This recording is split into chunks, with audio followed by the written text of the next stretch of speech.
Are cheap golf clubs actually good? Let's take these out on the golf course and see how they affect my performance. So I've got a full set of McGregor CG 3000 clubs here. The price point for this came in at just over £450, which compared to a full kind of premium set is a massive difference in terms of price point. Now in this you get the bag, we've also got 6 irons, a putter, a hybrid, 3-wood and driver. So all in all it's a pretty good deal really. Now I've got these in just a standard men's regular set. There are a few different options. You can go for stiff or there's a women's set as well. So really it's going to be really interesting to see what the performance is here, because obviously we haven't been fit for any of this. It's just standard off the shelf stuff. So it's going to be kind of interesting. Now first impressions, this has got 13 degrees of loft. Looks pretty nice behind the ball, but that is a lot of loft. So maybe I'm not going to hit that here given how near the out of bounds is down the right. I think I'm going to go for something a little bit shorter for now. Let's try a 3-wood. So this actually has 18 degrees of loft, which means it's probably going to play a little bit more like a 5-wood. Now I think for the kind of people this is aimed at, more of you like beginners, this is actually really good because it's going to be a lot more easier to hit. We've got more loft, so it's going to be easier to launch and get off the ground. I think 3-woods are typically really hard for a lot of amateurs to hit. So actually having something with a little shorter shaft and a little bit more loft could be really useful to most golfers out there. Over the ball, I actually really like the finish of this. We've got that black gloss on the top, which is very classy looking. The club face does look quite bright in comparison, and also I'm not quite sure about the shaft of the text being on the top rather than underneath, but I think that's really just a cosmetic thing. Okay. Not bad, definitely gone very high, even though I caught it a little low on the face. And I've lost it a little bit to the right, so I'm gonna have a decently long shot in. But in terms of ball flight, I think that's pretty good. Most people who are starting out or are wanting this kind of club don't launch the ball high enough. So having something that gives you enough height, especially on a not perfect strike, is really gonna be key to that good performance. So I've got 176 yards. Usually this would be a 5-iron for me, but we don't have one in this set. It stops at 6, which to be honest is pretty good for most people because generally people carry the 6 and the 5-iron the same distance.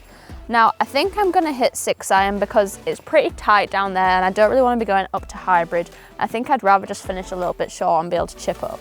Now in terms of game improvement irons, I actually really like the look of these. I think they're pretty smart. Overall they're not too big, there's still kind of a little bit of compact shape in there. So over the ball they sit nicely. I think in terms of distance and having a little bit of offset to help those people with a left to right shot, these are going to work nicely. That strike actually felt really nice. Very high ball flight. And in terms of distance, you know what, it's not actually that bad. I've probably got like a 20-yard little chip in there, so probably not as long as I would typically expect from my irons, but they have launched very high because I hit high ball flight, so that's going to affect that a little bit. Overall, felt really nice though. I did hit that out the middle though, which is going to help in terms of performance. It'll be interesting to see if there's much forgiveness if I strike these kind of not perfectly out the centre. You know what, this has got a lot closer to the green than I originally thought. So I'm going to have a pretty simple chip here. We're probably only like, what, 10-15 short of the pin. So in terms of carry distance, you know, that 6-iron still travelled like 160, which is pretty good in terms of distance. I would probably only expect like 165 out of mine, so not a massive distance drop off. And I actually really liked the feel too, which was definitely not something I expected. Now for me, this is definitely where it's going to get interesting. We don't really have any kind of specialist wedges in there, we just have ones that match the set. So we have a pitching wedge and a sand wedge. Now these have fairly chunky soles, which means they're going to be good for kind of forgiveness and helping people out on strike maybe, but they're not necessarily going to be very good for finesse, kind of lob shots and things like that. So with this tight front pin, possibly not the best tool. Now I'm obviously going to have to play this differently than I would usually do. I'm going to play it a bit lower and let it release out because realistically I'm not going to get that height and spin with this kind of club.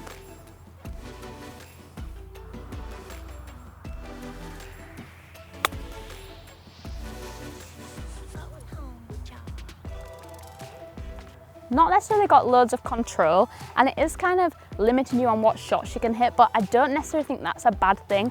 If you're a beginner, getting good at one kind of shot around the green is going to be really good for you long term, and also realistically you're not going to be hitting a high lob shot and spinning it. So do you really need a tool that's going to do that? Now, I don't love the fact that this putter doesn't come with a head cover, but then again, how many times do you see people who are new to the game using one? So possibly not that important. Now, to say I've never used these clubs before, we do have a putt for par. It's of decent length, but let's see if I can hole it. This is possibly the smallest putter grip I have ever used. But you know what? I'm quite a big fan of the shape of the head, and it doesn't swing too badly at all.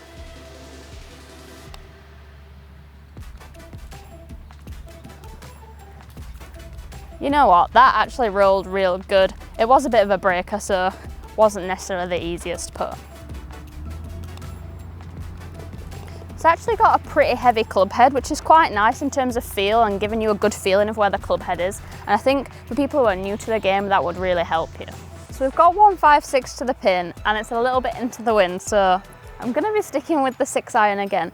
It's gonna be interesting to see in this little bit of breeze how that ball flight affects the distance.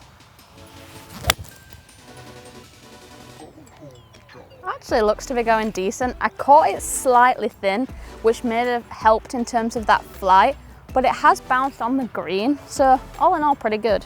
You know what, I am absolutely ecstatic with that.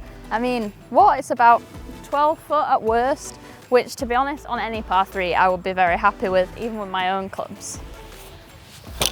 Now, yes, it has released just over the back, but I did catch it a bit thin, so I kind of got to show you there's probably not quite as much stoppage control as we could have with these clubs, but overall, if you have like nearly 160 into a par 3 and you're hitting it that close, you're going to be pretty happy.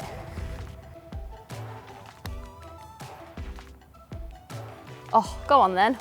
I really thought I'd hold that for birdie. First par. So to be honest, I've been pretty impressed with the performance of the irons so far, but we haven't hit the big stick yet. This is going to be interesting given there's so much loft on this. This is 13 degrees, which is 4 degrees higher than I would normally use. So it's going to be interesting to see if I can actually control the ball flight with this.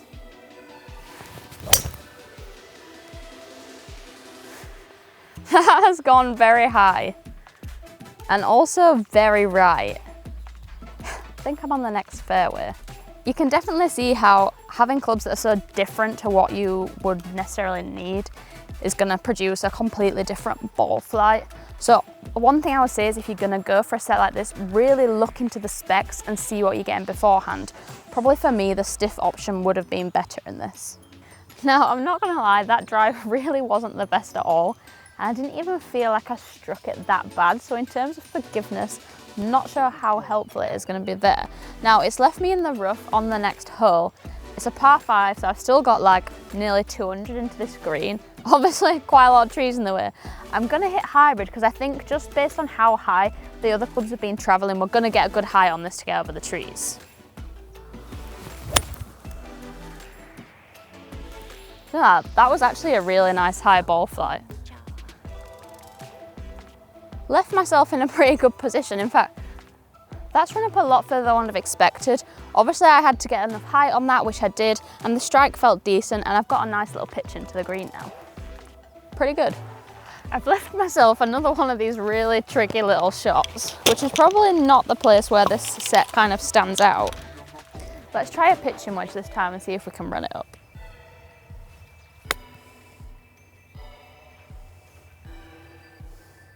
You know what? That's actually worked out really nicely, and I'm going to have pretty much a tap in for par. Now, honestly, there are a lot of pros and cons to this set. Obviously, it comes in at a really affordable price point, which is great for getting more people into golf and getting people to start the game. But personally, there are a few things that I would change. Definitely going to get this, I would recommend maybe putting a bigger grip on it, because this grip is literally tiny, which makes it a little bit hard to control. But other than that, I actually really like the weighting of this putter. Now, the irons in this set are pretty good, and I've been really happy with the performance overall. But in terms of the woods, there's definitely something to be left and desired in terms of forgiveness. It's probably a thing to work on there. Now, in terms of detailing, there is extra things such as the head cover and things like that, which aren't quite as high quality as you would expect with other sets. But I think that is to be expected, but I think it is also something worth noting. In terms of kind of the grips and stuff like that, some of these are not on very straight. Obviously that's a detail that you can change, but would you really want to be re-gripping a set that you've just bought? Now, to be honest, with beginners and really entry-level golfers, these are going to be perfect. It's more about getting into the game, starting to learn your technique and having something you can use. Because realistically, if you're new to the sport, someone's just not going to be spending thousands of pounds on new sets. My favourite thing they've thought about here is probably the fact that they've lofted everything up a little bit. It's going to give you that extra height and launch, which is definitely something people struggle with as beginners. Overall, that I would say I was probably expecting a little bit more forgiveness or maybe even draw bias, because I would say in the woods of these, it's probably quite prominent that we were getting a quite big left to right shot shape on some shots, which is already something a lot of golfers struggle with. So maybe we could have done with a little bit more work there. Honestly, I think my tips to a beginner would be to go ahead and get a set like this. Maybe, as I said, change the grip on the putter, use them for a while, and if you feel like your technique's getting better, maybe invest in just a driver that's a little bit more expensive to go with this set, that's really going to complement the rest of the clubs that work pretty well.